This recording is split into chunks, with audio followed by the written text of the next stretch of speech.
Welcome to the Husker Chat, where we highlight the excellence in Lafayette County C1.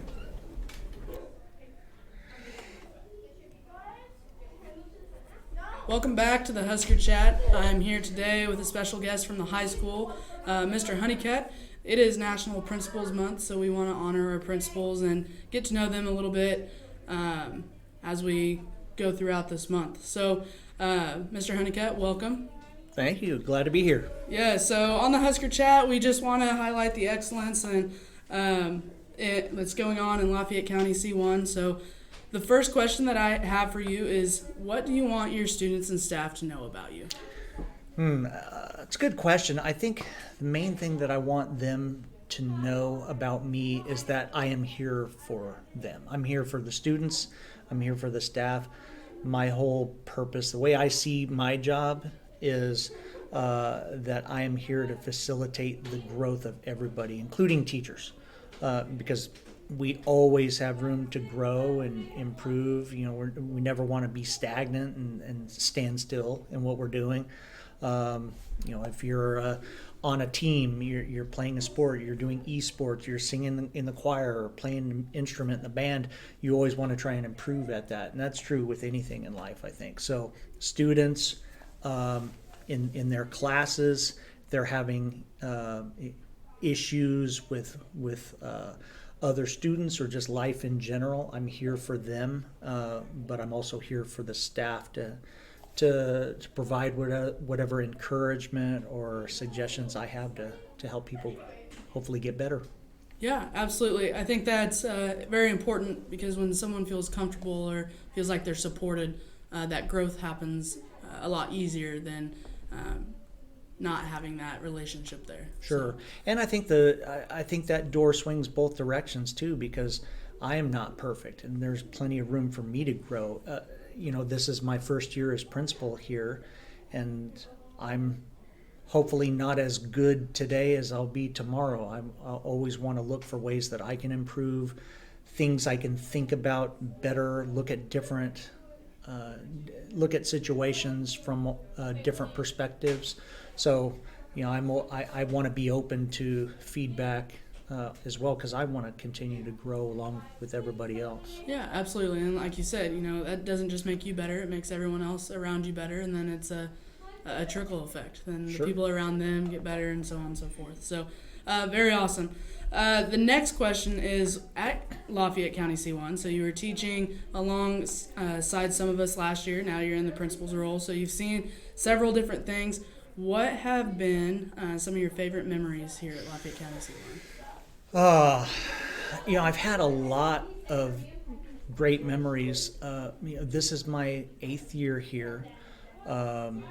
This is my 26th year in education, but out of all those 26 years, ironically, this is the longest I've been in one place. I moved, I started off growing up in California, state of California. I taught there for a little while. I taught in Idaho for a little while. I've taught when we moved out to Missouri, my family and I started teaching in Oak Grove. Then I was principal at Sweet Springs, and then I came here.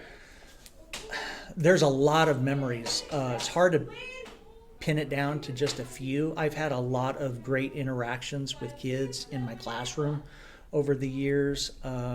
We talked about growth, just opportunities to see them grow, funny things that happen, you know, students doing things. I think one memory, and it's been one that's been repeated before, is watching our kids graduate, because as a teacher, I mostly had freshmen.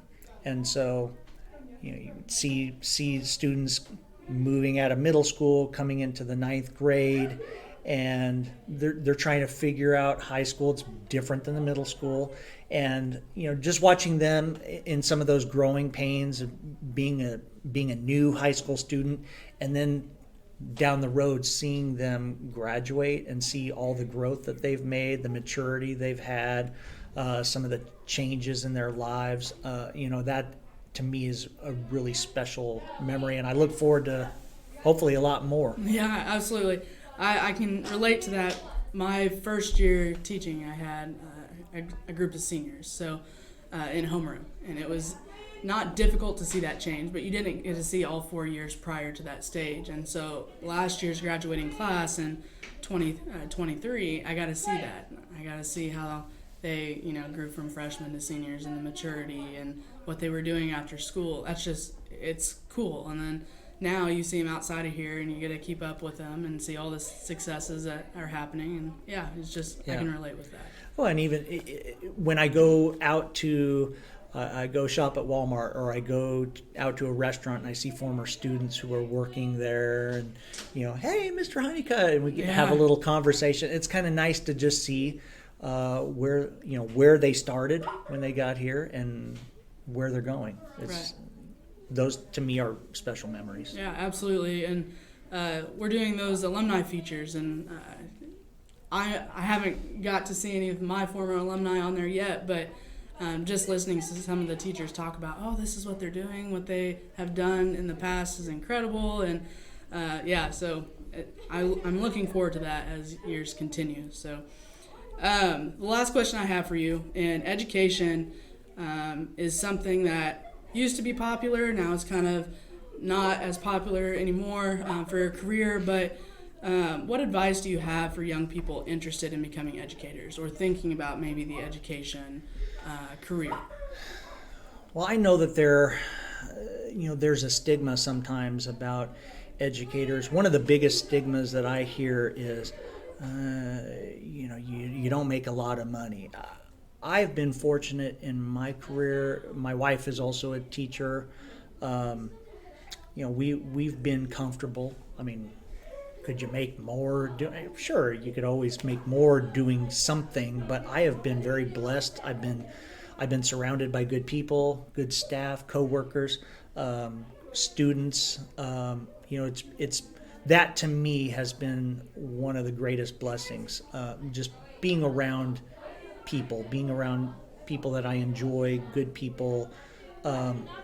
As far as teaching as a profession, I think the positives for me, they dramatically outweigh any negatives. If you think about it, every profession requires a teacher to train someone in that profession. So every job, regardless of what it is, all the way from President of the United States down to whatever it might be, that started because of a teacher. And to be in a position to help train the next generation, to help watch them grow, it's such a rewarding experience. And then you hear people say, well, the teachers get all their summers off, we get all big Christmas vacation. Yeah, that's true. We get all the holidays that the students get, and I know that teachers sometimes work other jobs and so forth as well. But it's such an amazing opportunity to give back. And I think if you have any desire at all to give back or to pay it forward, I think teaching is an amazing way to do that. Yeah, and I will second all of that. I know I have two younger brothers, and they've always kind of thought about teaching or education in some way, and my oldest brother has tried 3 or 4 different majors, and sometimes I think he thinks about education, and my youngest brother is doing the same thing. But like you said, the money thing is what people talk about, the financial part of it all. But to me, in my opinion, and it kind of matches yours, it's like money isn't everything. It's the experience. It's how you feel every day going to work, and do you enjoy what you do? And education provides a lot of opportunities to build so many different relationships between, peers, staff members, students, and you can see growth in so many ways, and that helps you become a better person as well. Other jobs do that, but like you said, there's always someone leading and teaching in that aspect, and it all starts somewhere.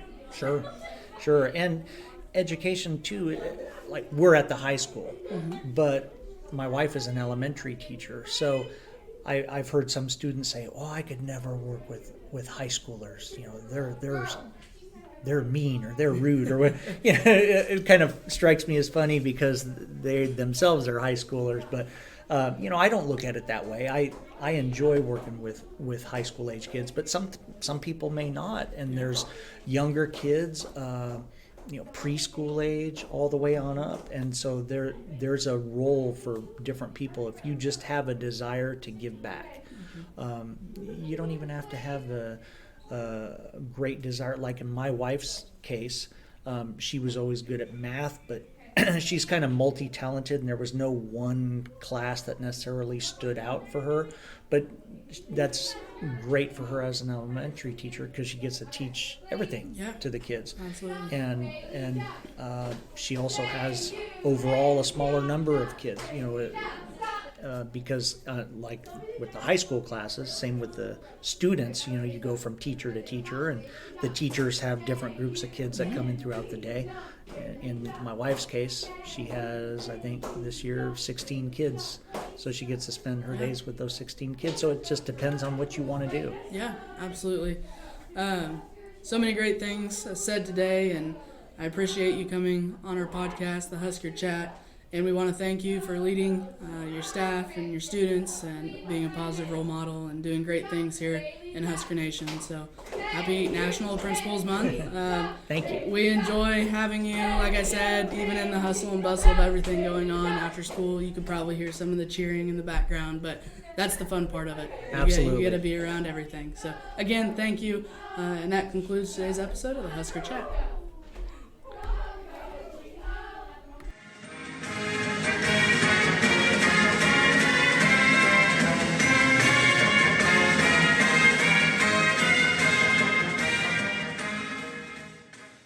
Husker Chat, where we highlight the excellence in Lafayette County C1.